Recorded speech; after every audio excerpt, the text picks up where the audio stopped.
కాంగ్రెస్ ప్రభుత్వం ఏర్పడిన తర్వాత ఎంతో ప్రతిష్టాత్మకంగా నిర్వహించినటువంటి కులగణన సర్వే కంప్లీట్ అయింది. దానికి సంబంధించినటువంటి రిపోర్ట్ని కూడా నిన్న సబ్ కమిటీకి అందజేశారు. దీనిపైన మనతో పాటు మాట్లాడడానికి మంత్రి పొన్నం ప్రభాకర్ ఉన్నారు. మాట్లాడదాం. కులగణన నిజంగా సర్వే చేశారా, లేదంటే కాంగ్రెస్ చెప్తున్నటువంటి లెక్కలు చూపిస్తున్నారా అని కవిత నిన్న ప్రశ్నించింది. దీనిపైన మీ సమాధానం ఏంటి?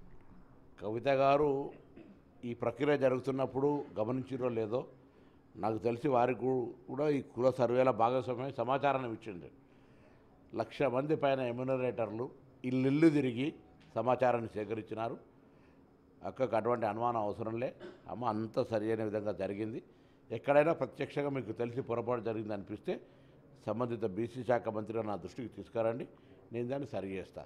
కానీ ఊరికైనా రాజకీయంగా బట్టగాల్చి మీద పారేసి ఇంత ప్రతిష్టాత్మకంగా జరిగిన సర్వేను అపహాస్యం చేసే ప్రయత్నం చేయకు తల్లి అని దండం. సర్వే కరెక్ట్గా జరగలేదు, కాంగ్రెస్ చెప్తుందంట కూడా కాకమ్మ లెక్కలు అని ప్రతిపక్షాలు ఆరోపిస్తున్నాయి. నిజంగా సర్వే కరెక్ట్గా జరగలేదా? అన్ని ఇండ్లకు తిరగలేదా? నేను అదే చెప్తున్నా కదా, 3.1% తప్ప. అది కూడా వాళ్ళు పోతే రిఫ్యూజ్ చేసిన వాళ్ళు, తాళాలు వేసిన వాళ్ళు, మైగ్రేట్ అయినటువంటి వాళ్ళు తప్ప ఈ రాష్ట్రంలో 96.9% సర్వే జరిగింది. ఆధారాలు ఉన్నాయి, కంప్యూటరైజ్డ్ అయింది. ఎవరికి ఏ అనుమానం వచ్చి చెక్ చేసుకోవచ్చు. ఎవరైనా ఇప్పటికైనా ఇవ్వని వాళ్ళు ఉంటే వాళ్ళు సంబంధిత కార్యాలయాలు ఇవ్వమని అడుగుతా ఉన్నాం. కొంతమంది ఉద్దేశపూర్వకంగా మేము ఇయ్యం పో అంటే ఇది కొట్టి తీసుకునేది అంశం కాదు, ఇది అరెస్ట్ చేసి తీసుకునేది కాదు. ఇది వాళ్ళు స్వచ్ఛందంగా ఇవ్వాల్సిన సమాచారం. ప్రభుత్వ తరఫున ప్రతి టీచరో లేకపోతే ఇంకొక ఉద్యోగం వాళ్ళ ఇంటికి వెళ్ళినాడు, ఇవ్వాల్సిన బాధ్యత కూడా వాళ్ళకు ఉంది. ప్రభుత్వం దురుద్దేశపూర్వకంగా జరుగుతుంది కాదు, ఎవరెంతో వారికంతా అనే ఉద్దేశం కొద్దీ భవిష్యత్ ప్రణాళికలు, భవిష్యత్తు కార్యాచరణ రూపొందించడానికి ప్రభుత్వం మా పార్టీ పరంగా ఇచ్చిన ప్రకటన మేరకు, వాగ్దానం మేరకు ఈ చర్య తీసుకుంది. దీన్ని సహకరించిన వాళ్ళు సహకరించకుండా కార్యాచరణ జరుగుతున్నప్పుడు దాన్ని విమర్శ చేయడం అంటే రాజకీయ దురుద్దేశపూరితం. దీని పట్ల బీసీలంతా అప్రమత్తంగా ఉండాలి. ఇది ఒక పెద్ద ఉద్యమం తర్వాత, పెద్ద ఆకాంక్ష తర్వాత, పెద్ద పోరాటం తర్వాత ఇది వచ్చింది. ఇవాళ ఈ యొక్క ఆకాంక్ష నిలబడి ఈ కార్యాచరణ జరగడానికి కారకులైన బీసీ మేధావులకు, ఉద్యమకారులకు, బీసీ సంఘాలందరికీ అభినందన తెలియజేస్తా ఉన్నా. ప్రభుత్వం కూడా రాహుల్ గాంధీ గారి ఆకాంక్షకు అనుగుణంగా, మల్లికార్జున ఖార్గే గారి ఆకాంక్షకు అనుగుణంగా, గౌరవ ముఖ్యమంత్రి రేవంత్ రెడ్డి గారు, ఉప ముఖ్యమంత్రి భట్టి విక్రమార్క గారు, కమిటీ చైర్మన్ ఉత్తమ్ రెడ్డి గారు, గౌరవ సభ్యులు, మంత్రివర్గ సభ్యులు, శాసనసభ్యులు, అధికారులు, ఐఏఎస్లు అందరూ భాగస్వామ్యులైన, ఇంక్లూడింగ్ పత్రికలు కూడా దీనిపైన కొంతమంది దుష్ప్రచారం చేసే సందర్భంలో వాస్తవం ఏం జరుగుతుందని చెప్పే ప్రయత్నం చేసి వాళ్ళు కూడా వాళ్ళ బాధ్యత నిర్వహించి ఈ కార్యక్రమం విజయవంతం జరగడానికి ప్రయత్నం చేశారు.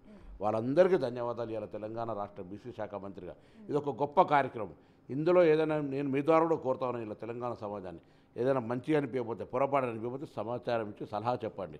కానీ ఇంత పెద్ద బృహత్తర కార్యక్రమం, ఇంత శ్రమపడి ఇంత జరిగిన తర్వాత, ఇంతమంది భాగస్వామ్యాలు చేసి సైంటిఫిక్గా టెక్నాలజీని ఉపయోగించి ఇంత జరిగిన తర్వాత కూడా దీని మీద అపహాస్యం చేసే ప్రయత్నం చేస్తే ఇది మీరు బలహీన వర్గాల పట్ల వ్యతిరేక భావంతో చేస్తున్నారు మాత్రమే అనుకోవాల్సి వస్తుంది.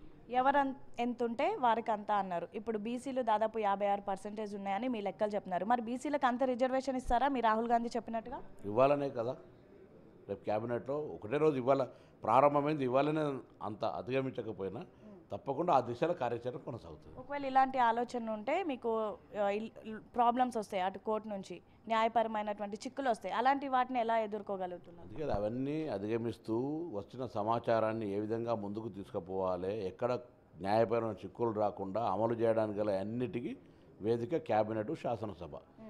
ఆ వేదికలపైన చర్చించిన తర్వాత దానికి సంబంధించిన కార్యాచరణ ఇవ్వడం జరుగుతుంది. రేపు ప్రధానంగా ఏం చర్చ ఉండబోతుంది? అండ్ ఈ సర్వేలో 56% బీసీలు రావడం ఒక బీసీ మంత్రిగా మీరు ఎలా చూస్తున్నారు? నేను ఒక విద్యార్థి ఉద్యమ నాయకుడిగా, నేను విద్య చదువుకునే సందర్భంలో ఏర్పడ్డ మురళీధరరావు కమిషన్ ఆ మూమెంట్ నుంచి వచ్చినటువంటి వ్యక్తిగా ఈరోజు నివేదిక నిర్ణయం నుంచి నివేదిక దాకా జరిగే ప్రక్రియలో బలహీన వర్గాల శాఖ మంత్రిగా, శాసనసభలో తీర్మానం పెట్టిన వ్యక్తిగా ఇలా చాలా గొప్ప సంతృప్తినిస్తూ ఉంది. ఇది కార్యాచరణ అమలు జరగడానికి కొరకు కూడా నేను ఆ సంబంధిత మంత్రిగా లేదా కాంగ్రెస్ పార్టీ నాయకుడుగా నేను ఆ బాధ్యతను తీసుకొని ముందుకు పోయే ప్రయత్నం సహచార పెద్దలందరి సహకారంతో వెళ్తాం.